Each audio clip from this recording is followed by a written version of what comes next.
Fiction Classroom. Today we're discussing Arrow Season 5. I hope everyone saw the Comic-Con trailer, and at the end of that trailer, you saw Prometheus, this season's new big bad villain.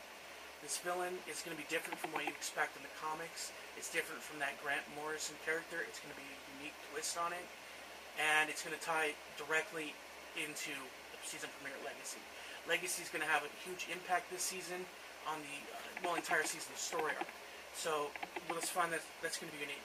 As you know, after the events of last season with the death of Laurel Lance and the battle against Damien Dark and Hive, Thea, Diggle, and Lance are all taking a step back.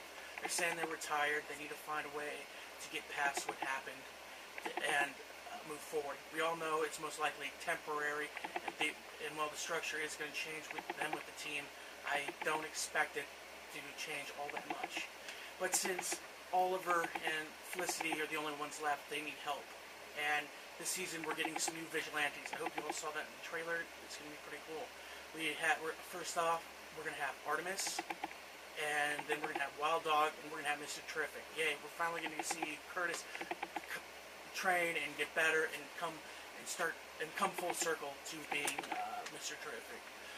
Artemis is going to be played by the girl, Evelyn Sharp from Canary Cry, who took on the mantle of Black Canary in that episode. But since that didn't work out, they're bringing her back as Artemis. If nobody's seen Young Justice, you really should. It's a very good way to get familiarized with the Artemis character. Although it does differ from the comics, it's just a good reference. Second, we're going to have Wild Dog. Wild Dog is he's an ex-Marine who's reckless and pretty cocky. I think that's how Oliver's going to see him, and why Oliver took him under his wing. If nobody knows this actor, his name is Rick Gonzalez. He was, okay, I hope everybody knows this guy. He's not a very big actor, but he was on Reaper, the CW show from like 07 to 09. I really liked that show, and he played Benny. So he's going to be pretty good to see on this. Then you have Mr. Terrific, our boy Curtis Holt. Although we did get to be familiarized with Curtis last season, we all expected him to suit up and fight along the team. And while we did see him kind of work with the team, he wasn't really fully part of it, and he definitely wasn't suited up kicking ass.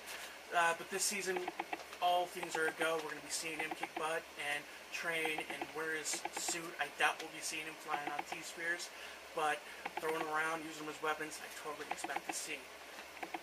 There are some more new characters this season. First off, we're getting Adrian Chase, who's replacing Laurel as District Attorney. And he will also be playing the comic book character Vigilante, which is kind of awesome. What we know about this character is that he will have lost his wife and children at the hands of a mob boss's henchman, somebody he put away, which is going to be, I hope they stay true to that. It would give him a compelling reason to become a hero or vigilante. What else we expect about this character is he's going to be a lot like Oliver from Season 1, pushing those boundaries, going too far, and I believe that that's going to cause friction between him and the team, Team Arrow. Next up we have Tobias Church. He's playing a criminal boss who's trying to unite the criminals of the criminal underworld and under his leadership. If they stay true to the Adrian Chase's backstory in the comics, you could tie the new character Tobias Church as the guy who ordered the death of his family, and we could tie that in together. If nobody knows who is playing Tobias Church, it is the man who played Tyrese on The Walking Dead. He was a great actor on that show, and I expect him to bring just as much, to be just as great at this one. Our next new character is Susan Williams. She's playing a reporter who's trying to make a name for herself by targeting Oliver. If nobody knows who Susan Williams is from the comics, she's a reporter who thought Hal Jordan was Green Lantern. Obviously he was, but she was never able to prove it. They can do this on Arrow. by simply switching out the Green Lantern for the Green Arrow, and she's trying to expose Oliver. I think that's going to be pretty interesting to see, and see how he dodges her. We're also talking the flashbacks. We're also talking flashbacks this season. In this time, it's going to be Oliver's time with the Russian mob.